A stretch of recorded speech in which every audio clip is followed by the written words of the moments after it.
नमस्कार, मानवी एंड आयु क्रिएशन चैनल पर आप सभी का स्वागत है। आज के वीडियो में मैं आपके साथ शेयर कर रही हूँ जितिया या जीवित पुत्रिका पर्व की 2 पौराणिक व्रत कथाएं। जितिया या जीवित पुत्रिका व्रत की कथा महाभारत काल से जुड़ी हुई है और पौराणिक कथाओं का माने तो महाभारत काल से ही संतान की लंबी उम्र के लिए जितिया का व्रत किया जाता है। जितिया की प्रथम व्रत कथा।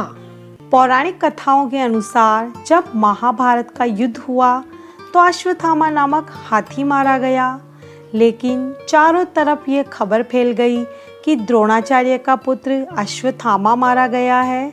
यह सुनकर अश्वत्थामा के पिता द्रोणाचार्य ने पुत्र शोक में अस्त्र डाल दिए। तब द्रौपदी के भाई धृष्टद्युम्न ने उनका वध कर दिया। पिता की मृत्यु के कारण अश्वत्थामा के मन में बदले की अग्नि जल रही थी। वह अपने पिता की मृत्यु का बदला लेने के लिए रात के अंधेरे में पांडवों के शिविर में जा पहुंचा।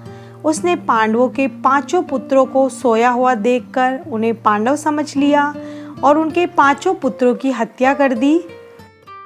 परिणाम स्वरूप पांडवों को अत्यधिक क्रोध आ गया। तब भगवान श्री कृष्ण ने अश्वत्थामा से उसकी मणि छीन ली, जिसके बाद अश्वत्थामा पांडवों से क्रोधित हो गया और उत्तरा के गर्भ में पल रहे बच्चे को जान से मारने के लिए उसने ब्रह्मास्त्र का प्रयोग किया। भगवान श्री कृष्ण भी इस बात को अच्छी तरीके से जानते थे कि ब्रह्मास्त्र को रोक पाना असंभव है, लेकिन उन्हें उत्तरा के पुत्र की रक्षा करना भी था। इसलिए भगवान श्री कृष्ण ने अपने सभी पुण्य का फल एकत्रित किया और उत्तरा के गर्भ में पल रहे बच्चे को दे दिया, जिसके फलस्वरूप बच्चा पुनर्जीवित हो गया। यह बच्चा बड़ा होकर राजा परीक्षित बना। उत्तरा के बच्चे के दोबारा जीवित होने के कारण इस व्रत का नाम जीवित पुत्रिका व्रत रखा गया। गर्भ में मृत्यु को प्राप्त कर फिर से जीवन मिलने के कारण इसका नाम जीवित पुत्रिका रखा गया।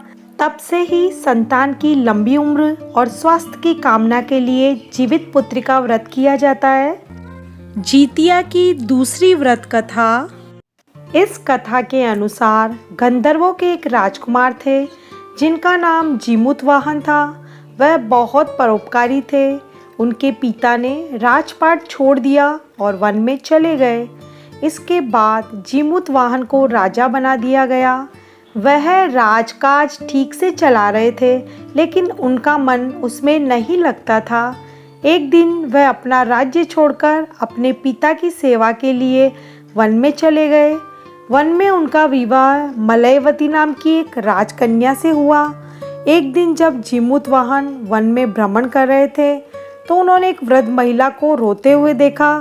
उस महिला का दुख देखकर उनसे रहा नहीं गया और उन्होंने वृद्ध महिला को रोने का कारण पूछा।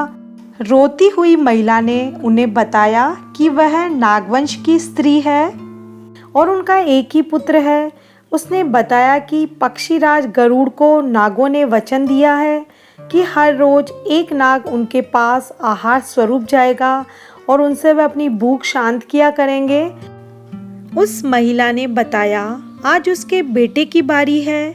उसके बेटे का नाम शंखचूड़ है। शंखचूड़ उसका इकलौता पुत्र है। अगर उसके इकलौते पुत्र की बलि चढ़ गई तो किसके सहारे अपना जीवन व्यतीत करेगी। यह सुनकर जीमूतवाहन का दिल रो उठा। उन्होंने कहा वह उनके पुत्र के प्राणों की रक्षा करेंगे, उनके बदले वह जाएंगे। ऐसा कहकर जीमूतवाहन तय समय पर गरुड़ के पास पहुंच गए। जीमूतवाहन लाल कपड़ों में लिपटे हुए थे। गरुड़ देव ने उनको पंजों में दबोच लिया और उड़ गए। इस बीच उन्होंने देखा जीमूतवाहन रो रहे हैं। तब वह एक पेड़ के शिखर पर रुक गए और जीमूतवाहन को मुक्त कर दिया। तब जीमूतवाहन ने उन्हें सारी घटना बताई। गरुड़ देव जीमूतवाहन की साहस और दया की भावना को देखकर बहुत खुश हुए। उन्होंने जीमूतवाहन को जीवन दान दे दिया। साथ ही उन्होंने भविष्य में नागों की बलि ना लेने की बात भी कही। इस प्रकार एक माँ के पुत्र की रक्षा हुई। मान्यता है तब से ही पुत्र की रक्षा के लिए जीमूत वाहन की पूजा की जाती है। इसलिए भी इस व्रत को जीवित पुत्री का व्रत कहा जाता है।